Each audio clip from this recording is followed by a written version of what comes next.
Stay in touch with us online through olivetreeviews.org. That's olivetreeviews.org. You can call us Central Time at 763-559-4444. That's 763-559-4444. Write us through the mail at Olive Tree Ministries at Jan Markell, Post Office Box 1452, Maple Grove, Minnesota 55311. That's Post Office Box 1452, Maple Grove, Minnesota 55311. All gifts are tax deductible. In the age of fake news and false teaching, thank you for trusting Olive Tree Ministries and understanding the times radio. Why is there so much ignorance as it concerns what the Bible says about the last days? With so many different theologies, some people claim Donald Trump has pleaded not guilty and waived his right to appear in court. That's the gist of that story. We'll see what the developments are moving forward. We'll talk a little bit about it. But the big news now is that Proud Boys are being sentenced, and Joe Biggs just got sentenced to 17 years already on top of the 2.5 years he's already been in prison.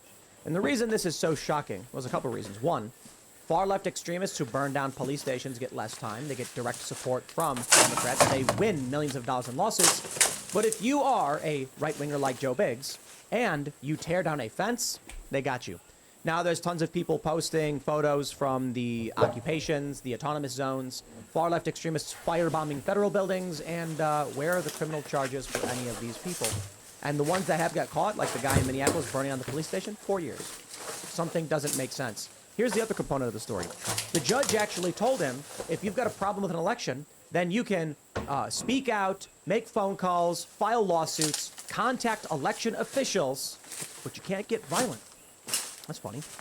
Donald Trump is being criminally charged. His lawyers are being criminally charged. Members of the Trump administration have been criminally charged for literally speaking out, filing lawsuits, and contacting election officials. In fact, they've actually criminally charged the election officials over this. So the system may, in fact, be quite a bit broken. We'll talk about that, plus a bunch of other political stories. It's getting interesting out there. We've got a Ron DeSantis super PAC shutting down another large super PAC, ceasing door-knocking operations. And this is has many people wondering what's to come for the Tennessee campaign. Before we get started, my friends, head over to timcast.com, click Join Us, become a member, because we're going to have a members-only, uncensored show coming up for you tonight at 10 p.m. You don't want to miss it. As members, you can actually submit questions and potentially call into the show to talk to us and our guests. We do 5 callers, about 5 every night, and it could be you, but you have to sign up for at least 6 months, or sign up today at the $25 per month level. If you sign up right now, you'll have an opportunity to enter the Discord, submit your questions, and it's good fun. But also, you'll notice timcast.com, this button right here, it says Timcast IRL X Miami. That's right. We have 666 tickets remaining. They're going fast. This went live just about a week ago, and we've sold just around 175 tickets. So they're starting to pick up steam. But we'll see. Get them while you still can, because we will likely sell out. The event is October 6th from 6 p.m. to 10:30 p.m. We've got Patrick Bet David, Donald Trump Jr., Matt Gaetz, with me, Luke Rakowski, and Ian Cross. And, of course, it's going to be a very fun show. We got a pre-show, we got an after-show, and we really hope to see you down there in Miami. So, again, timcast.com. Don't forget to smash that like button, subscribe to this channel, share the show with your friends, because word of mouth is really how we've gotten to the point where we are. Just the only marketing we've really done is those Times Square ads, which I don't actually know if those translate to people actually watching a show. It was more of like a prestige thing, like, haha, we've done it. But in terms of people watching the show, it's because you guys post it on Twitter, Facebook, wherever you can, and help support the show. And also, a lot of people have been posting clips from the show and getting paid on X. And for that, I say, please do that. Please absolutely do that. We've had a bunch of people be like, oh, I made a couple $100 this month. I was just posting clips from Timcast Style. I'm like, yes, please do more. That means we get free advertising and y'all get paid. I'm totally fine with that. Have fun. Joining us tonight to talk about this and a whole lot more is Adam Coleman. Thank you for having me. Who are you? I'm Adam Coleman. I'm the founder of Wrong Speak Publishing, which is an outlet where we advocate for people to speak freely, submit articles, especially opinion articles. We just got into journalism as well. I'm also the author of the book behind me, Black Victim and the Black Victor, which talks about race, but other important things like family. It's really important these days, especially. And I'm also the columnist for Human Events and a frequent contributor to the New York Post. Right on. Well, thanks for hanging out. Should be fun. Thank you. Hannah Claire Bermelo's hanging out. Hey, I'm Hannah Claire. I'm a writer for timcast.com. I'm happy to be back, and I'm excited for this conversation. Ian's here too, of course. Hi, everyone. Ian Crossland. Get your cast brew. If you haven't been to castbrew.com yet tonight, check it out and get yourself a bag. I had some of that, which one was it yesterday? It was the, not Appalachian Nights. Roberto Jr.? No. What's another? Stand Your Grounds? It was Stand Your Grounds. We were shooting another commercial, and that was our prop coffee, and man, it is good. The Rise with Roberto Jr. is the best selling. Wow. Yeah, and it's like, well, we got to sell the other coffee, but everybody wants the Roberto Jr. Probably because he's on the back. I'm pulling for Yeah, I was pumpkin gonna say. spice, so don't let me down. There's Mr. Bocus. He doesn't have the pole that Roberto Jr. has. Rest in peace. Yeah, Bocus blend. Yeah, we got Kellen pressing the buttons. That's right. Another day with me pushing buttons. My name is Kellen, and I feel like coffee is something that a lot of people buy when it gets cold, right? It's so hot in the dog days of summer right now. Once it gets cold, that Mr. Bocus pumpkin spice, I know it's going to take off. We Yeah. beat Starbucks to the punch. Seriously. We got the Mr. Bocus pumpkin spice experience. And available Dunkin'. now. So good. That's right. And we're going to have it forever. Yeah, you got to get it now before anyone else. Otherwise, Well, it's out. let's talk about news instead of coffee. Let's just jump into the first story. Here we go from the Daily Mail. Former Proud Boys leader Joe Biggs sobs during sentencing as he's given 17 years in prison over January 6th after begging court not to separate him from his daughter and cancer-stricken mom. Biggs, Ethan Nordine, Zachary Rail, and Enrique Tarrio were all found guilty of the charges after they broke into the Capitol following the 2020 election. Full stop! Fake news! Enrique Tarrio is actually not there.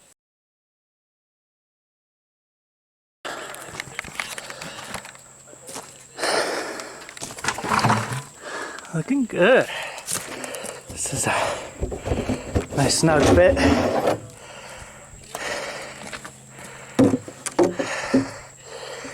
Clean up the burrs. Some thick stuff. Some molasses. This one. A lot of molasses. Looks like a gallon and a half. Oh, the toad's still here. Oh, that's the toad.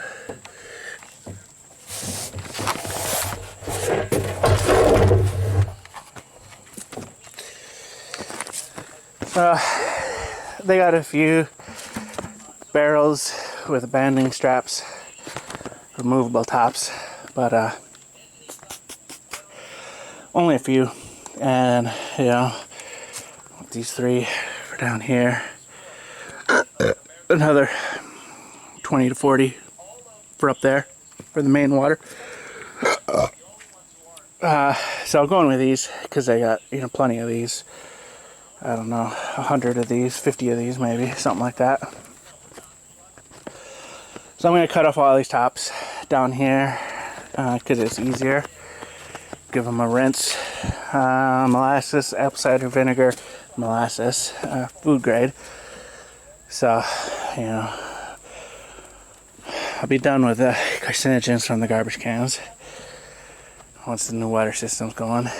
Doing the marking this so I can leave these four little strips to kind of keep it stable until at the very end, and then cut the 4 little strips at the very end. Using just this little lip as the guide, going at an inch, or going at the 1.5 inch mark, and then doing it at the 3-inch mark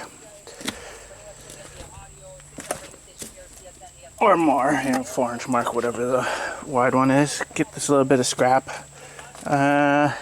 Probably burn these. I don't think I'll have any use for them, but you never know. I'll just leave them sitting around for now. And then eventually, so I need to cut the tops off so I can reach down in here and put in my plumbing fittings and all that. And then I'll be doing a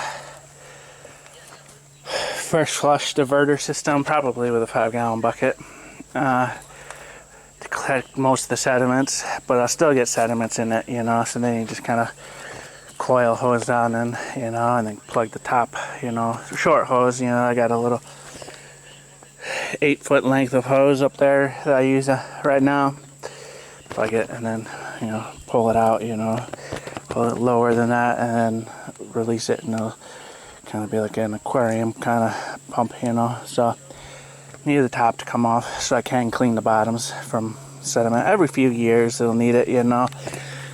Up there I don't have a first flush, and it needs it every year or two, you know. Like you start seeing sediments in the water that comes out, you know. And that's when you know it's time to clean it. But yeah, so this video is going to be prepping these down here, dragging them over yonder, using some cinder blocks and some pressure treated. Those pressure treated are from a previous job. 2x10, 2x6, 2x6 for some flooring kind of joists, and then 2x10 for the platform, both pressure treated. To put these 3 on, that'll give me 150 gallons. Even cutting off the top like that.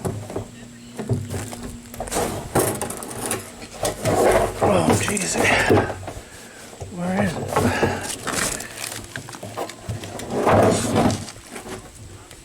There's the 50 gallon mark right there. So still get 50 gallons, even cutting off the top.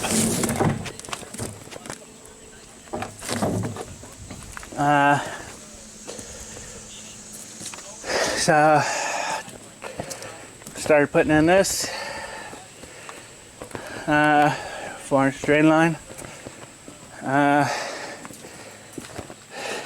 Dig out this, and then you know, run this back there. Got another one right there to finish it off.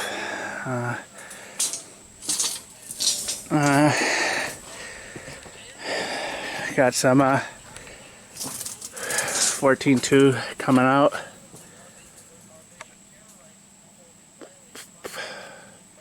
Coming out right there for the power.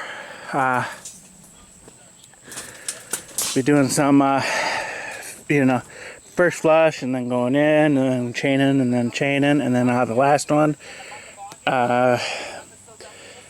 connecting to 3/4 inch. I got a bunch of maybe 75-foot length, just kind of sitting up here.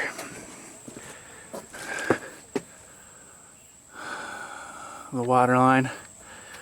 So that water line, and then that 14.2 will be running through this 4-inch conduit.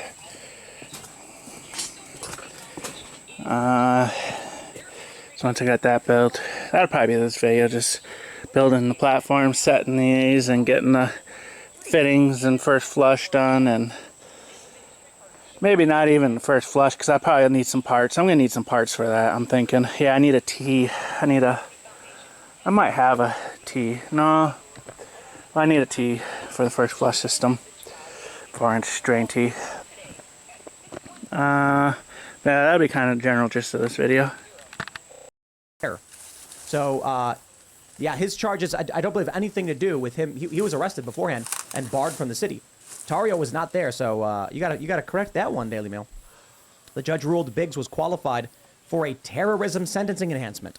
Biggs' sentence is one of the harshest handed out in Capitol riot cases, only behind the 18-year sentence for Oath Keepers founder Stuart Rhodes. Here's where it gets interesting. So this is Joe Biggs. Many of you may know him. He worked for InfoWars. He said, "I know that I have to be punished, and I understand." But he added, "Please give me the chance, I beg you, to take my daughter to school and pick her up. I wanted to see what would happen. My curiosity got the best of me. I am not a terrorist. I'm one of the nicest people in the world." Judge Timothy Kelly wasn't having it, as he said Americans are the envy of the world and U.S. elections must be respected, telling Biggs, "You did play a role in riling up the crowd. If you don't like how an election is being conducted, you can speak out, call, write, or meet with election officials. You can engage in peaceful protest, file a lawsuit." That right there is why I think we absolutely have to talk about this story, because that judge lied. Or he's really dumb. Maybe both. If you peacefully protest, like the people who were walking around the other side of the building, they're going to arrest you anyway. If you, say, sit in front of an abortion clinic, they're going to try to give you 11 years in prison because you peacefully protested. How about this? If you speak it on Twitter, they'll claim it's part of a criminal conspiracy. If you make a phone call, part of a criminal conspiracy. Write or meet with election officials, not only are they charging Donald Trump, his staff, and legal team for doing these things, they've even criminally charged the election officials that they met with. So this is insanity. 17 years. Why? What did he do? He tore a fence down. Should he have done it? No. Should he have been punished or prosecuted or whatever? Yeah. 2.5 years, maybe a little harsh for tearing down a fence. You take a look at what happened with the far-left extremists, BLM or otherwise, nothing. So this is particularly extreme. We have some commentary here. Matt Walsh says, a man just got 17 years in prison for tearing down a fence on January 6th. Meanwhile, a guy responsible for burning an entire police station to the ground during the BLM riots got only 4 years. No sane person thinks this is justice. But we do not live in a sane world. It is an insane world. And of course, Marjorie Taylor Greene has come out saying, Proud Boys organizer Joseph Biggs sentenced to 17 years by U.S. District Judge Timothy Kelly. How many violent BLM rioters are serving 17 years? Especially after rotting in jail for the past 2 years, J6ers need to be pardoned. They've been persecuted enough. I have, this is the kind of thing that gives me a sinking feeling because what I did following the story is I went to look at a few forums to see what the sentiment was among Trump supporters and fans of Joe Biggs. And, it's getting scary out there because the response from these people is terrifyingly, as I've predicted. We view the government as illegitimate, law enforcement doesn't exist, and the perception among those who support Donald Trump is increasingly becoming, and for many already is, that these law enforcement officers are no different than a guy in a clown costume. That if a person walks up to you wearing a set of clothes, it doesn't mean anything. They're now saying that this is Soviet-style communist revolution, this is what was happening in the Spanish Civil War, and if this escalates, and likely will, because the far left will not stop, they're going insane. I don't know if they're a zombie horde setting fire to everything around them, just screeching the top of their lungs, or it's intentional. But you want to know who's at fault for the continued strife in this country? It's not Joe Biggs. It's this judge. 17 years, that's going to freak people out and not the way they think. Now, here's what I want to add before we just jump into the full conversation. The reason why they gave him 17 years, it has nothing to do with who Joe Biggs is or what he did. It's because of the mob phenomenon. And they want everyone to know that they will throw the book at you and the hammer if you engage in any kind of mob mentality phenomenon. That is to say, often what we see in these riots with far left, you have a mob of people walking around clueless.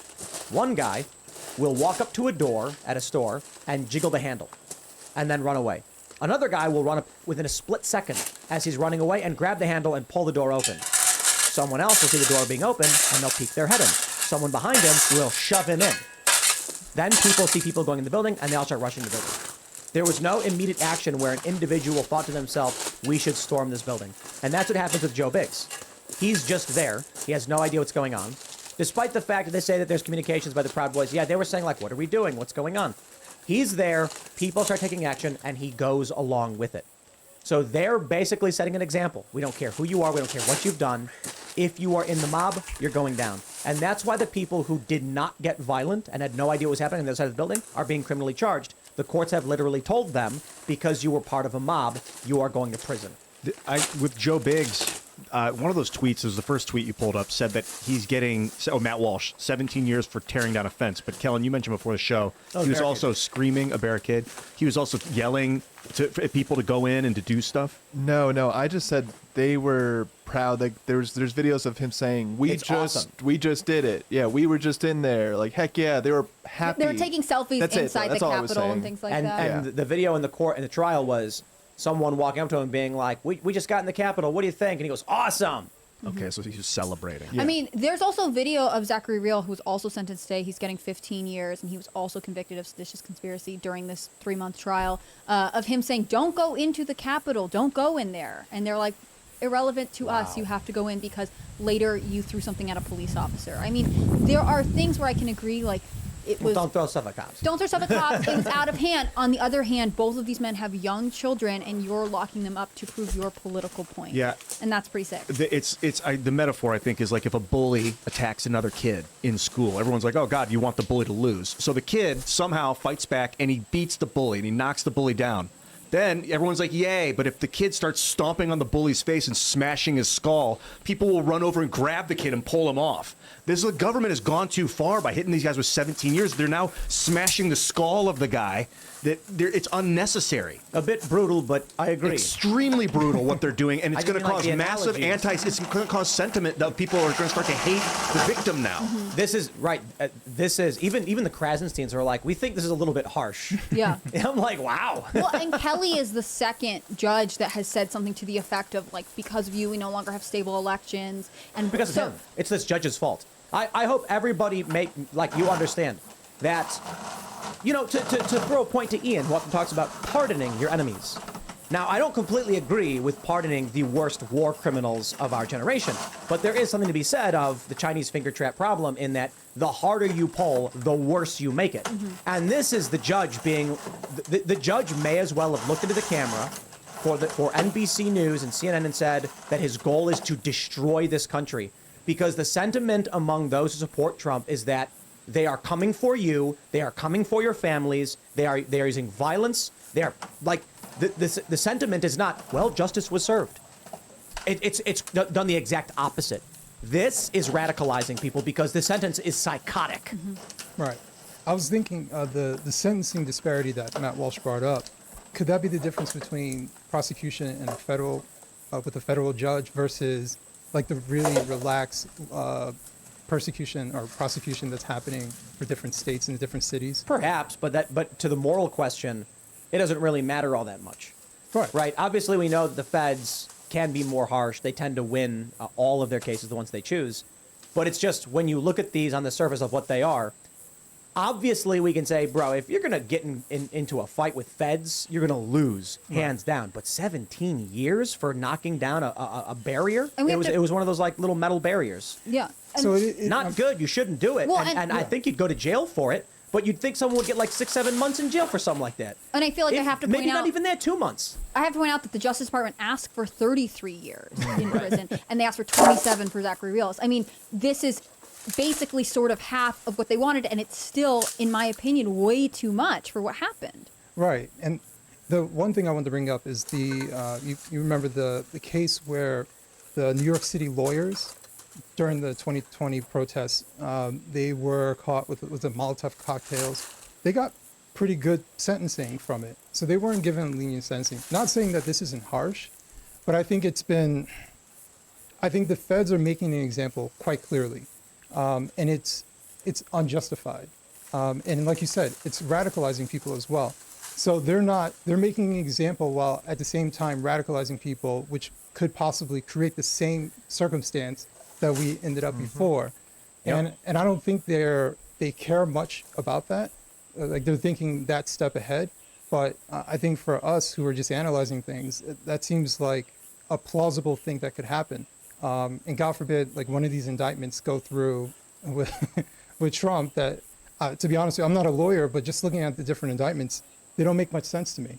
I think that Biggs' lawyer should file an appeal on the grounds that the judge advocated for criminal activity, that the judge attempted to incite the defendant and his associates and those listening to commit crimes. And incitement to commit a crime is a crime in and of itself, so I believe this judge should be impeached, he should be removed, and criminally charged for the crime of advocating and inciting others to engage in election interference and seditious conspiracy, because he outright said, if you don't like how the election is being conducted, speak out, call, write, or meet with election officials. Well, as we know, based on what happened in Georgia and the federal charges, that's illegal. So I think we're going to have to ask the Republicans to criminally charge this judge.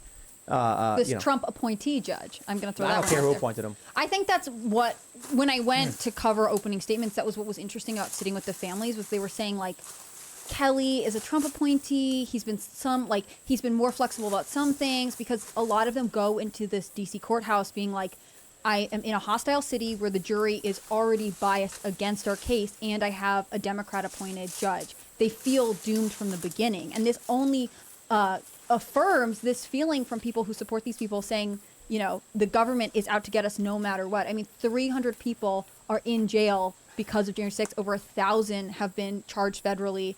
It just seems like I can't imagine being a business owner in a city where there was significant rioting during the summer of 2020 and thinking like, wow, I wish someone cared about what happened to me as much as DC cares about what happens to itself. I mean, they experienced so much, there was so much loss there, and yet all of the focus is on these people and one specific day. It seems disproportionate to me. This is not. It is incredible naivety to think that a 17-year sentence will set an example for anybody. The only example this judge has set is that there is a biased neo-lib, neocon uniparty machine that will destroy your life unjustly if you speak out against them in any way. And of course, that's not me defending what Joe Biggs did in tearing down a barricade and, going into the Capitol or whatever. He should not have done that. I imagine riot charge would be a couple of months or something, maybe followed by probation or whatever. But when you look at the crimes committed by the far left, it is fairly obvious. They're being paid money. When the far leftists rioted in D.C. and burned and set fire to buildings and garbage in the street and a limousine smashing windows, the city paid them millions of dollars. Paid them after they got arrested. When it's the right at the Capitol, I mean, look, and you've also had the left storm into the Senate and, buildings and bang on the Supreme Court doors and go into the Capitol, all of that. Not a peep, nobody cares. So all that they're doing is setting an example that you have oppressors willing to use force against you to take you from your children. And like, if you look at the forums, what people are saying, the radicalization is terrifying. And Joe Biden can do this, and then he's going to say, we're not tough on crime, or we are tough on crime.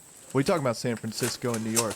We locked all these guys up from J6. What they're going to say... We protect democracy. Right. They're going to say, that's what we do. We're battling domestic terrorism. Yeah. Never mind what happens to the cities outside of D.C. Never mind the people who lost their businesses in 2020. We don't care about what happens to them. We care about what happens to us as the head of the government. This has got to be like they're anticipating riots if they take Trump off the ballot and they want to intimidate people into not rioting, or be like, hey, make an example of Joe Biggs. Don't even think about it. 17 years if you even think about it, kind of thing. But like, you got to understand the damage. It's not, people aren't machines. They don't respond A to B like a computer program. And if you just can't twist this, man. There's a reason that we have this system built like it's built, so that people in the center don't take control. I'm sorry, I'm on about this. Let's jump to this story from CNN. The big news today was Donald Trump pleading not guilty in a Georgia election subversion case and seeking to sever his case from co-defendants who want a speedy trial. That's it. Donald Trump sent in a signed document saying that he was waiving his right to appear. He would be pleading not guilty, and we currently await the next steps, which they're trying. Fani Willis wants the trial to be March 4th, but that likely will not happen because what we're hearing, they've got 12 million documents released in discovery, and there's absolutely no way a defense could prepare in that short amount of time. So it's creating an interesting predicament, but the big news outside of Trump's not guilty plea is the DA, Fani Willis, lying to the court, or it appears to the court, in order to justify withholding evidence. We have two tweets, one from Adam Klasfeld saying, DA Willis wants to advise all the defendants in the Trump racketeering case that decisions by Ken Chesebrough and Sidney Powell to invoke speedy trial rights come with certain consequences. Mike Cernovich responded, this isn't even true. It's not how the law works. But this really is a mask-off moment. Fulton County DA threatens to violate the rights of the defendants because she's not prepared for a trial. She actually said that if you request your constitutional right for a speedy trial, you can't argue they're entitled to discovery. They can't argue that they're entitled to notice of the state's similar transaction evidence 10 days in advance. They are precluded from calling any witnesses whose statements were not provided to the state 10 days in advance. And the defendants cannot now complain. They have received less than 7 days notice. I'm seeing a ton of legal analysts saying, like, wow, she's outright lying. And if you actually look at the cases she's citing for precedent, none of them say what she's saying. She's trying to pull a fast one. Yes, because they're evil, they're corrupt, and at some point people need to realize this is not law, this is not a judicial system, this is the exercise of political power. And the question that's being posed by this judge in the Proud Boys case and by the DA in Georgia is, can we get away with it? That's the question. And I wonder. A lot of people have said the Supreme Court will intervene. I don't think the Supreme Court's going to intervene as it pertains to the Proud Boys. No. No, I don't. I don't. They might intervene as it pertains to Trump, but we'll see. But already we can see that Democrats are willing to lie in court. I mean, it's not surprising. We saw with Kyle Rittenhouse. They fabricated evidence. That's the craziest thing to try and convict that kid. Here we are. I mean, I don't think they have much of anything. And the way that I was reading the indictment was basically any time Donald Trump complained about something, that was part of the conspiracy. So they quite literally were listing all of his tweets, which he has a lot. And every single tweet is part of the greater conspiracy at hand. To me, it makes me wonder, like, does the president have the right for freedom of speech? Does the president have the right to complain? Right? Because we have all these different situations in the past where someone is contesting an election and we have a process in place. But that's what we did. He complained, they did a recount, they went through the process. So are you now penalizing him for complaining? Because that's what it sounds like. That's the case. Yeah. You go to prison for it now. And a judge will then advocate others do the same thing you did. Right. So That's why the Supreme Court, I think, will step in, because if it sets a precedent that you can't complain about an election that you disagree with and you can't bring claims about an election that you disagree with, that would undermine the Constitution, the inherent aspect of the U.S. Constitution that just allows us for redress of our, of our. But I Disagreements. keep hearing from people saying, we've gotten super chats where they're like, Tim, stop acting like the Supreme Court's not going to shut this down. And I'm like, just like they responded to the Texas v. Pennsylvania lawsuit. When Texas said that these other states are engaging in election practices in violation of the Constitution, thus subverting a process we're involved in, the Supreme Court said no. And it's the craziest thing ever, because I feel like it was Thomas and Alito who said we have to take this, but the rest of them were like, nah, we want. The reality is they're cowards. And they just wanted the election to be over with. I was talking to Will Chamberlain a long time ago about it, and he said, I think he said it on the show, the issue is that if they step into this lawsuit, it will expose them as having no enforcement power. And so the Supreme Court really has to do light things. When they issue rulings, it has to be done in such a way that it can reasonably be accomplished. But if they try and do something more drastic, like send back 5 or 6 states' electoral vote counts to be re-litigated, thus changing the results of the election, then there's questions as to whether or not they can enforce any of these things when people resist their rulings. Yeah, if they ruled on this Trump case and they were like, no, this is not constitutional, he had a right to question the elections, all the things he did was constitutionally legal, and then the Biden administration continues to go forward with it after Supreme Court declaration, that would be just like tearing the threads of society apart. And that's what the Supreme Court's worried about, that if they do issue a ruling and the Democrats don't care and keep doing whatever they want, look at it this way. If the Supreme Court intervenes and says these charges against Trump are unconstitutional, they violate the supremacy clause, blah, blah, blah, blah, blah, and then the Democrats say, so what? The Supreme Court no longer exists at that point. And they probably want that. It's like 9 people. Nine people in the Supreme Court right now? 9 people. They have bodyguards? Do they have bodyguards? Yeah, they have their own So it's like protection. 9 people with some protection against the entire federal government, the FTA, the CIA, the NSA, the FBI, and then against 9 dudes sitting, and of course some of them are women, but 9 people sitting on the Supreme Court. Like, they don't have power. It's 9 old people, or like 9 judges. I mean, but that's true of our whole system, right? Like, you have as much power as you can. They have as much power as we consent to give them, and that was the idea of having these branches that balance each other out. That's technically correct. They have as much power as police are willing to enforce against. So if the Supreme Court says something like, you can no longer bar people from having guns, there's an interesting question. In New York, they ruled that precedent was set that women are allowed to be topless because it is a violation of the Civil Rights Act and constitutional rights for men to be allowed not to wear a shirt, but women being forced to wear a shirt.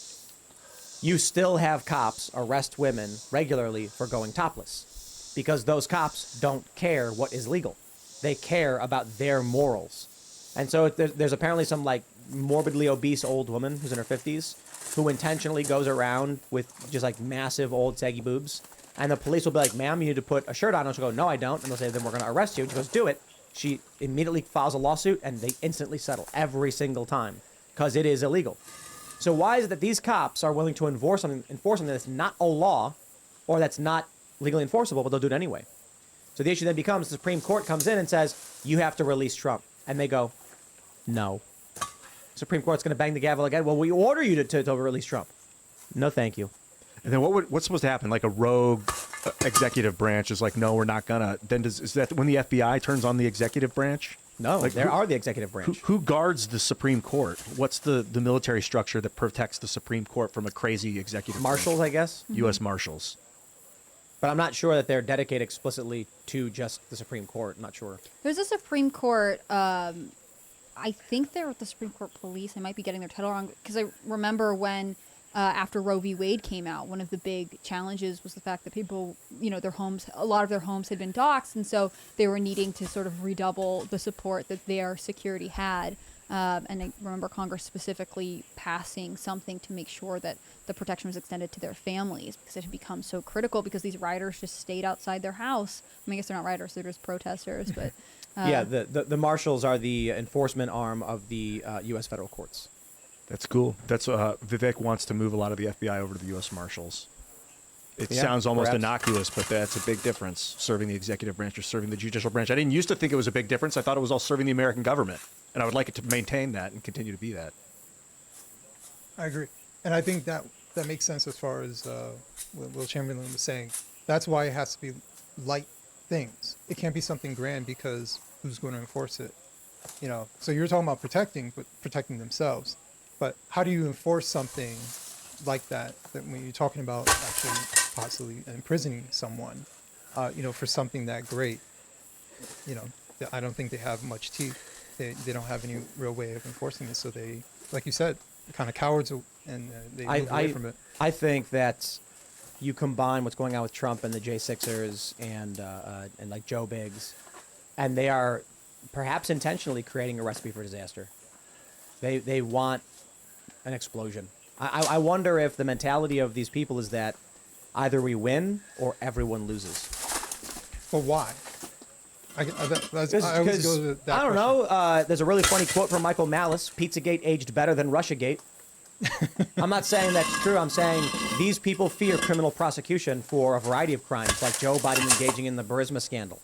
The things they accused Trump of turned out to be lies. In fact, Ukrainegate was the best because it turned out that Trump was actually the good guy trying to weed out the corruption, and then they go and protect Joe Biden instead. So there are criminals actively using law enforcement against the just American people who are trying to put a stop to their corruption. And it's unsurprising. People who want to play by the rules are being beaten down by those who are cheating. It's the exact same scenario when you end up with a criminal with a gun breaking into a liquor store and killing the clerk who doesn't have a gun. The law says you can't have a gun, so the criminals don't care and do whatever they want, and the innocent civilians aren't allowed to protect themselves and get victimized because of it. And now you have, in the political system, Republicans being like, well, we got to go slow and play by the rules, and Democrats are like, let's just cheat. Do whatever we want, lock them all up. And then if we lose, well, we just burn it all to the ground. But I think this is a much bigger thing, talking about how big the federal government has become. And when you talked about the establishment, the only time that the mainstream media ever said that Trump was presidential was when he bombed Syria. Yeah, they were very happy about that. They were very happy about that. I think back to Obama. One of the reasons why people were disappointed by Obama, because Obama gave all these lofty goals, like these really big things that he was going to do for the American people. And what did he do? He went in and played ball and did like what everybody else does. And guess what? They loved him for it. But as soon as you start to reject those things, you start to not play ball, you start to reject the establishment, you start to reject war, you start to mess up with other industries, calling out corruption. Nobody likes that.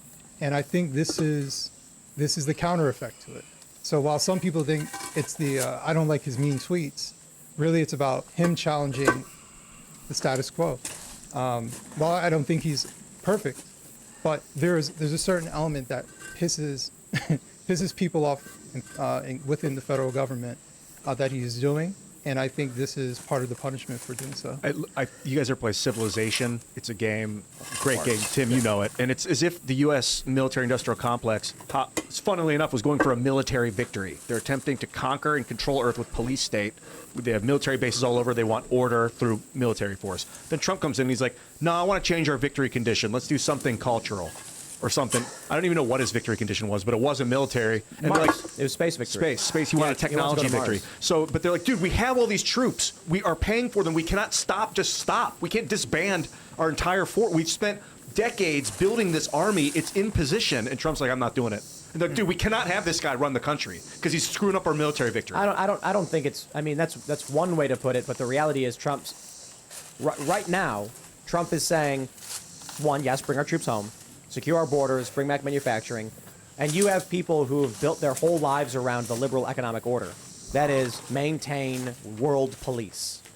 It's not that, they want a military victory, but I get your point. It's more so that Trump is saying, how do we make America better? How do we improve the lives of our citizens? Whereas these people are like, how do we control the world? Citizens be damned.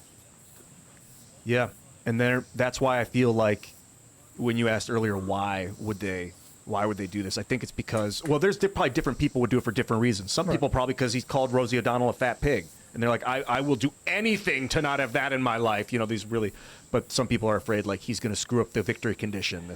Well, let's go to the dark side from this, from timcast.com. Tucker Carlson says America is speeding toward assassination of Donald Trump. That's a scary prospect. He said they protested him. They called him names. He won anyway. They impeached him twice on ridiculous pretenses. They fabricated a lot about what happened on January 6th in order to impeach him again. It didn't work. He came back. Then they indicted him. It didn't work. He became more popular. Then they indicted him 3 more times, and every single time his popularity rose. So if you begin with criticism, then you go to a protest, then you go to impeachment, then you go to indictment. None of them work. What's next? I mean, graph it out, man. We're speeding toward assassination, obviously. And no one will say that. But I don't know how you can't reach that conclusion. You know what I mean? Like they have decided, permanent Washington, both parties have decided that there's something about Trump that's so threatening to them they just can't have him. He later commented, I don't know where it's going, but there's a collusion that's clearly imminent. I've never been this worried about anything as I am about where this is going. If people don't get serious about their comfort zones, I think they're going to demonize him, indict him. And I think they'll blow his airplane up, Jones said. This is Alex Jones. I really, at a gut level, believe they're going to kill Trump. There was a story in, I think it was 2015, a guy tried grabbing a gun from a cop at a Trump rally. There's already been threats made against Donald Trump, and I guess we can only hope and pray it doesn't come to that. But Tucker makes a really interesting point. Now, I will counter. He's not gotten more popular every time they've indicted him, because I track the favorability and popularity of Trump. It is stable. Stable is potentially as bad or worse. Stable means that there are people who don't care what the government does or says. They will never abandon Trump. That's it. It also says there are people that no matter what will never support Trump. Right. If Trump got more or less popular because of the indictments, that would mean something. Becoming less popular means there are people who supported him but now are backing away. If he becomes more popular, it means that people who didn't support him are starting to support him. No, it hasn't changed because it's locked in right now. The left and the right, whatever you want to call it, the political factions are stable. And that means all of the things they're doing are just radicalizing people and making the flames bigger and more dangerous. Which I kind of assume is what they want, right? I don't know. I mean, it's... Man, there's a lot of scenarios in my mind. But if Tucker is correct, I don't see how this country survives another year, 2 years, year and a half. I don't think Tucker's correct. I forget who we had on the show, but he said you can't, in 2023, you can't do what you did in the 60s, right? You can't give somebody the Kennedy treatment. I think they've already done it to Trump. And we've seen it. It's the indictments. It's the mainstream media with all the pieces throughout his presidency. It's all of that. They've already taken him down, or at least attempted to. I don't think so. I don't think Trump is predicted to win right now. So CNN reported this, not my opinion, calm down, crackpots. CNN said right now, based on all the data they got, it's looking really good for Trump. Now you take into consideration that the student loan debt have to kick back on in the next couple of weeks. Think about this. So I was talking to my girlfriend about this earlier. I said, I was passively talking about it, and then she was like, wait, everyone's got to pay back their student loans again starting in a couple weeks. And I'm like, yeah, something like that. And then she was like, they're not going to have the money. And I'm like, right, exactly. And then I said, and the question then becomes, how do they pay for their student loans? If right now we got all these videos of young people saying, I can't afford my bills, how are they going to pay back their student loans if student loan repayment restarts? They're not. And then I'm like, so it's kind of like 2008. They gave out loans to people who didn't have credit and couldn't afford it. And then my girlfriend was like, well, they got their parents to co-sign. She's like, a lot of these people got their parents to co-sign. And I was like, interesting. Yep. Then when these 27, 28-year-olds don't pay back their loans, and then the lenders say, your mom or dad is a co-signer, and goes to them and says, you got to pay. And then they go, we can't afford to pay. And they go, then we take your house. Mm-hmm. And we're seeing TikToks of people that age crying, saying, I did what I was supposed to do. I got the degree. I work hard. I don't party. I did everything I was supposed to do, and I can't afford food. And I guarantee if it becomes between student loans and putting food on your table, you're not going to pay the student loans. So you're going to let them default. But then what are you going to do when you're like, sorry, mom and dad, Oh, exactly. you're going to lose your house. You're going to have to pay the consequences of my actions. I mean, that is a result of the student loan thing, but I think it's going to make a very divided and bitter society. A bailout. Yeah. Also, the only circumstance that seems to make sense would be a government bailout of the student loan system. And that is going to be a disaster, because that's another $1 trillion plus instantly pumped into the economy by way of forgiveness, which will cause massive inflation, or has already contributed to it. But, oh boy, if you thought rich men north of Richmond was bad, wait till you go to the likes of Oliver Anthony and say, oh, here's the best part. The highest income earners in the country, who have nothing but disdain for you and told you to go learn to code, just got a $50,000 freebie from the government.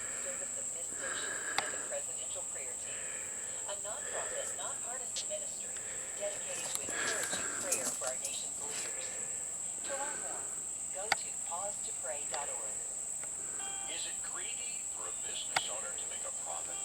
Dr. Tony Evans says not necessarily. He's got a great illustration to help us understand what makes the difference. He'll share it with us as we spend 2 minutes with Tony. I told y'all, my favorite. That's got skills. The last time I said that, there's a whole bunch of members who bought these zaps and potato chips, okay?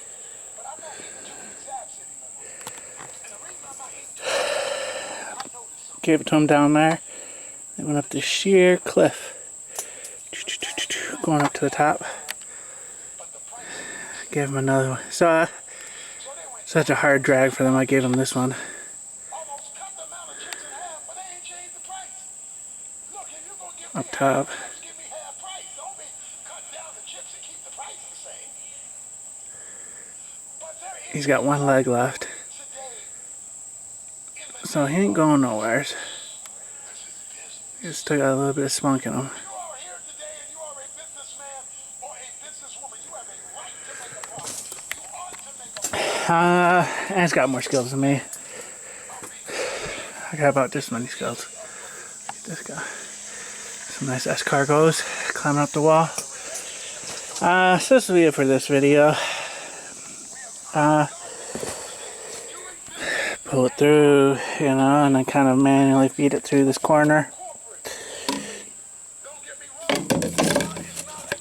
This corner goes like this. This goes back further.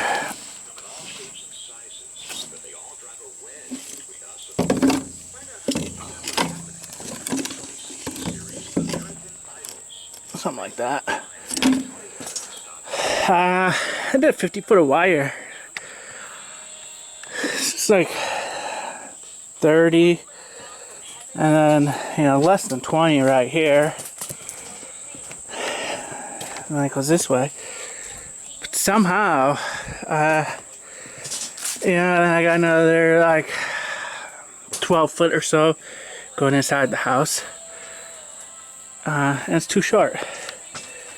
Stops right yonder. So I'm gonna have to get a 100-foot roll. Either they shorted me on wire or just something's crazy. Granted, there's a little bit of coil going in that wire, but it shouldn't be this much. I should at least have gotten to this corner right here. It's just gonna be a say, you know, go back to town to get materials. But got the jugs up top, so they'll be connected together with those double couplings, 1/2 inch. I just use an end cap and cut off the end cap, kind of act as the nut on the inside. And those, I get some 1/2 inch PVC. I need to pick up that 1/2 inch PVC, some T's and elbows in PVC to connect all those together. Like,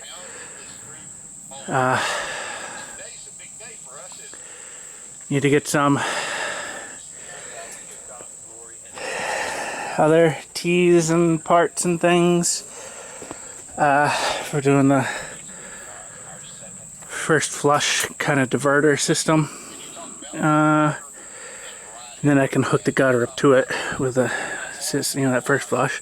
The gutter goes to kind of the first flush system. First flush system goes to the barrels. That'll be the general plan. As soon as I get more wire, though, I can finish pushing this and go from there. So that'll be it for this video.